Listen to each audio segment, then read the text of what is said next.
sommes en compagnie de Vasse pour une série, une saga, on va dire, qui s'appelle Histoire de France. Je vous demande un peu l'origine de cette saga. Voilà.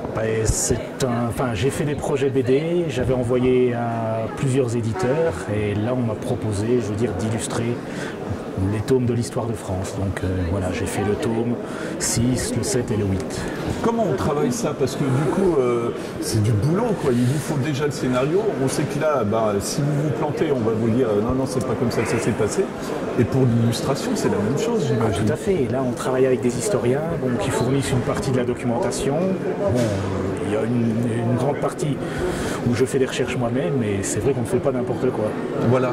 Comment ça se passe? Alors, je ne sais pas, par période, est-ce qu'il y a plus de plaisir à certaines périodes? Oui, tout à fait. C'est vrai qu'il y a des périodes qui sont... moi, j'aime bien le Moyen-Âge, vraiment, le Moyen-Âge. Le bas Moyen-Âge, donc quand on avait Guillaume le Conquérant et tout ça, c'était bien pour moi. Maintenant, quand on arrive sur des périodes genre la Renaissance où il faut faire des personnages avec des crinolines, ça prend du temps. C'est pas que c'est désagréable à dessiner, mais ça prend énormément de temps, énormément de travail. Voilà. Alors comment ça se passe pour vous? Est-ce que vous vous déplacez dans des musées? C'est idiot, mais il y a des portraits de rois, des choses comme ça. Est-ce que vous avez le droit à une licence politique, comme on dit, ou est-ce que Moi, en général, je regarde un petit peu ce qu'il y a sur Internet, les représentations qu'il y avait sur les pièces de monnaie ou alors sur certaines peintures, sur certains tableaux. À savoir que les représentations qui ont été faites un peu plus tardivement ne correspondent peut-être pas au physique que le personnage avait au Moyen-Âge. Donc, des fois, il faut jouer là-dessus. Ouais. Il y a beaucoup de dialogue avec le scénariste, du coup, parce qu'il y a encore une notion de mise en scène, j'imagine, pour vous. Je pense que vous cherchez le visuel aussi. Oui, est-ce que vous voulez bien ouvrir quelques pages pour qu'on voit ce que ça donne, justement? Oui. Est-ce que ça doit être assez passionnant pour vous aussi, hein? Oui, c'est passionnant, oui, tout à fait. Bon, c'est vraiment faire des recherches sur différentes périodes et ça permet aussi de comprendre un peu l'histoire. Il y a des choses que je ne connaissais pas, en faisant la BD, j'ai appris. C'est vrai que c'est intéressant. Alors comment ça se passe? Est-ce qu'on parle de mise en scène, du coup? Je veux dire, en général, le scénariste me donne vraiment le scénario, donc c'est vraiment que le texte. Et bon, moi je suis libre de faire le dessin, je fais ce que je veux.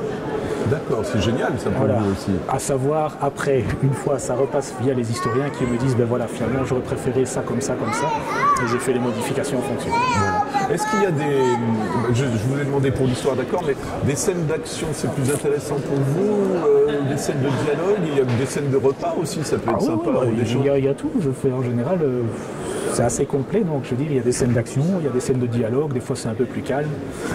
Bon, c'est vrai que le problème aussi avec de l'historique, c'est surtout travailler avec énormément de personnages par case, travailler avec des décors aussi qui sont assez des fois compliqués, genre des cathédrales et tout ça. C'est des fois assez compliqué, mais...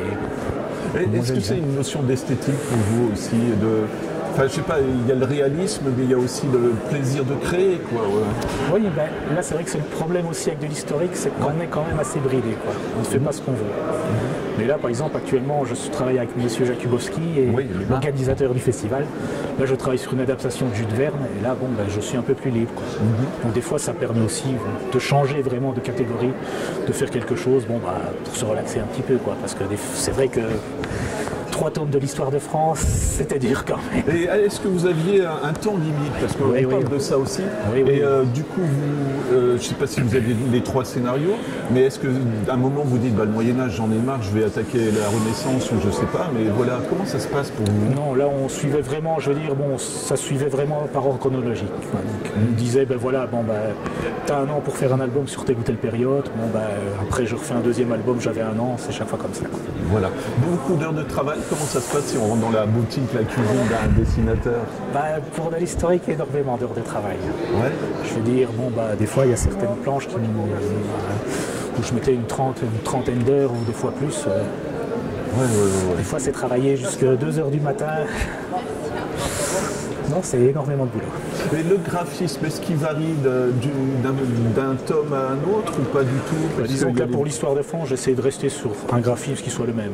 Voilà. Maintenant, c'est vrai que pour Jules Verne, là, j'ai changé un petit peu de graphisme. Voilà. Est-ce que c'est plus une libération de travailler sur ce sujet-là, justement? Là, c'était plus une libération pour moi. C'était moins compliqué que l'Histoire de France. Voilà. Je ne dis pas que je n'y retournerai pas. Non. Voilà. Oui, parce que là, c'est pas méchant du tout, mais c'est un peu pour les scolaires, on va dire, ce genre de bande dessinée. L'Histoire de France? Oui. Oui, c'est vrai que c'est un public scolaire. C'est vraiment c'est vraiment destiné aux personnes qui sont à l'école, qui voient, qui voient en cours le thème, je veux dire, de l'album. Et je crois que l'éditeur les vendait beaucoup dans les classes. Ouais, voilà, c'est intéressant aussi, hein, comme tout à fait. Sans dévoiler le travail avec Marc, mais en fait, là aussi, c'est vous qui avez inventé les véhicules, les choses, je ne sais pas trop comment ça se passe. Je veux dire, il me décrit un petit peu dans les scénarios, et puis moi je fais en fonction de ce que j'ai envie de faire, quoi. Voilà. Et bon, des fois je prends certaines libertés, donc je lui en parle et il me dit oui, ok, voilà. C'est toujours ça aussi, c'est un travail de confiance, hein, j'imagine, entre le dessinateur. Tout à fait, ouais.